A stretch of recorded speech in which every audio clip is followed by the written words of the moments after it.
नमस्कार। स्वागत है आपका इस आध्यात्मिक यात्रा में। हमारी भगवत गीता सीरीज़ का आज चौथा वीडियो है और हम इस ज्ञान यात्रा को आगे बढ़ाते हुए प्रवेश करते हैं 9वें अध्याय अत्यंत गोपनीय ज्ञान में। क्या आपने कभी सोचा है कि ऐसा कौन सा ज्ञान है जिसे भगवान स्वयं सबसे गोपनीय और सबसे श्रेष्ठ बताते हैं? इस अध्याय में भगवान श्री कृष्ण अर्जुन को वह दिव्य ज्ञान देते हैं जो न केवल सबसे पवित्र है बल्कि जिसे जान लेने के बाद जीवन के सभी भ्रम समाप्त हो जाते हैं।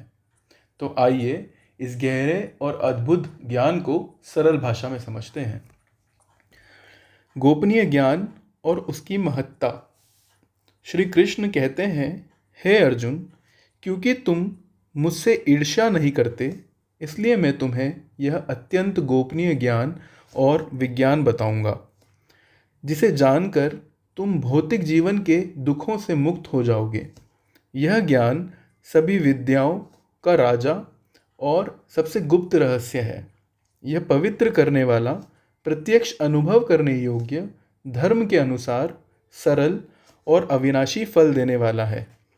हे अर्जुन, जिन लोगों को इस धर्म में श्रद्धा नहीं होती वे मुझे प्राप्त नहीं कर पाते और जन्म मृत्यु के चक्र में बार बार आते जाते रहते हैं। भगवान की सर्वव्यापकता और सृष्टि का रहस्य। ये संपूर्ण सृष्टि मेरे अव्यक्त रूप से व्याप्त है। सभी जीव मुझ में स्थित हैं, लेकिन मैं उनमें स्थित नहीं हूँ। वास्तव में जीव भी मुझ में स्थित नहीं है। यह मेरी दिव्य शक्ति का रहस्य है। मैं सभी जीवों का सृष्टिकर्ता और पालन करता हूँ, फिर भी मैं उनसे और प्रकृति से असंग और निर्लिप्त रहता हूँ। जैसे वायु आकाश में स्थित रहती है, वैसे ही सभी जीव मुझ में स्थित रहते हैं। एक कल्प के अंत में सभी जीव मेरी प्रकृति में लीन हो जाते हैं और सृष्टि के प्रारंभ में मैं फिर से उन्हें प्रकट करता हूँ। मैं अपनी प्रकृति के माध्यम से बार बार जीवों की उत्पत्ति करता हूँ, लेकिन यह कर्म मुझे बंधित नहीं करते, क्योंकि मैं साक्षी और उदासीन रहता हूँ। मेरे नियंत्रण में प्रकृति चल और अचल जगत की रचना करती है। इसलिए यह संसार उत्पत्ति, स्थिति और प्रलय के चक्र से गुजरता है। अज्ञान और ज्ञानियों का अंतर। जब मैं मानव रूप में अवतार लेता हूँ तब अज्ञानी लोग मुझे नहीं पहचान पाते। वे मेरे दिव्य रूप को नहीं समझते और मुझे साधारण मनुष्य मानते हैं। ऐसे लोग माया से मोहित होकर आसुरी और नास्तिक विचारों को अपनाते हैं। उनकी आशाएं, कर्म और ज्ञान व्यर्थ हो जाते हैं। लेकिन महात्मा लोग जो मेरे दिव्य शक्ति की शरण लेते हैं, मुझे संपूर्ण सृष्टि का मूल कारण मानकर मेरी भक्ति करते हैं। वे लोग सदा मेरा कीर्तन करते हैं, दृढ़ निश्चय के साथ प्रयास करते हैं, नम्रता से प्रणाम करते हैं और प्रेम पूर्वक मेरी पूजा करते हैं। कुछ लोग ज्ञान यज्ञ के द्वारा मेरी उपासना करते हैं, कुछ मुझे एकत्व रूप में, कुछ मुझे भिन्न रूप में और कुछ मेरे विराट रूप में देखते हैं। भगवान का सार्वभौमिक स्वरूप। मैं ही यज्ञ, हवन, पितरों को अर्पित अन्न, औषधि, मंत्र, घी, अग्नि और आहुति हूँ। मैं इस संसार का पिता, माता, पालनकर्ता और पितामह हूँ। मैं पवित्र करने वाला, ज्ञान का लक्ष्य और ओमकार हूँ। मैं ऋग्वेद, सामवेद और यजुर्वेद हूँ। मैं सभी जीवों का परम लक्ष्य, आधार, स्वामी, साक्षी, निवास, आश्रय और मित्र हूँ। मैं ही सृष्टि का आरंभ, अंत और विश्राम स्थल हूँ। मैं सूर्य के रूप में ऊष्मा देता हूँ, वर्षा को रोकता और भेजता हूँ। मैं ही अमृत और मृत्यु हूँ। मैं आत्मा और पदार्थ दोनों हूँ। भक्ति, कर्म और मोक्ष का मार्ग। जो लोग वेदों के अनुसार कर्म करते हैं और यज्ञों के द्वारा मेरी पूजा करते हैं वे स्वर्ग प्राप्त करते हैं और देवताओं के सुखों का भोग करते हैं। लेकिन जब उनके पुण्य समाप्त हो जाते हैं तो वे पृथ्वी पर वापस आ जाते हैं। इस प्रकार वे बार बार जन्म मृत्यु के चक्र में फंसे रहते हैं।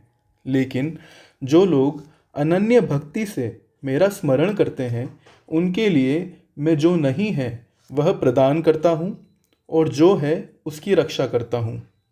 हे अर्जुन, जो लोग अन्य देवताओं की श्रद्धा से पूजा करते हैं वे भी वास्तव में मेरी ही पूजा करते हैं, लेकिन गलत विधि से। मैं ही सभी यज्ञों का एकमात्र भोक्ता और स्वामी हूँ। जो मेरे दिव्य स्वरूप को नहीं समझते वे पुनर्जन्म लेते हैं। देवताओं के उपासक देवताओं के लोक में जाते हैं, पितरों के उपासक पितृलोक में, भूतों के उपासक भूत योनि में और मेरे भक्त मुझे प्राप्त होते हैं। यदि कोई भक्त मुझे प्रेम से एक पत्ता, फूल, फल या जल भी अर्पित करता है तो मैं उसे स्नेहपूर्वक स्वीकार करता हूँ। हे अर्जुन, तुम जो भी करते हो, खाते हो, यज्ञ करते हो, दान देते हो, तप करते हो, सब कुछ मुझे ही अर्पित करो।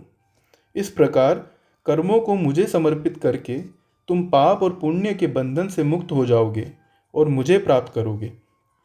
भगवान का अंतिम संदेश और समर्पण। मैं सभी जीवों के प्रति समान भाव रखता हूँ। ना मैं किसी से द्वेष करता हूँ और ना ही पक्षपात। लेकिन जो भक्ति से मेरी पूजा करते हैं वे मुझ में रहते हैं और मैं उनमें रहता हूँ। यदि कोई अत्यंत पापी भी अनन्य भक्ति से मेरी पूजा करता है तो उसे साधु माना जाता है, क्योंकि उसका संकल्प सही है। वह शीघ्र ही धर्मात्मा बन जाता है और शांति को प्राप्त करता है। हे अर्जुन, यह निश्चय पूर्वक जान लो कि मेरा भक्त कभी नष्ट नहीं होता। जो भी मेरी शरण में आते हैं, चाहे वे किसी भी जाति, लिंग या स्थिति के हों, वे सभी परम लक्ष्य को प्राप्त करते हैं। तो फिर राजाओं और ऋषियों की बात ही क्या है।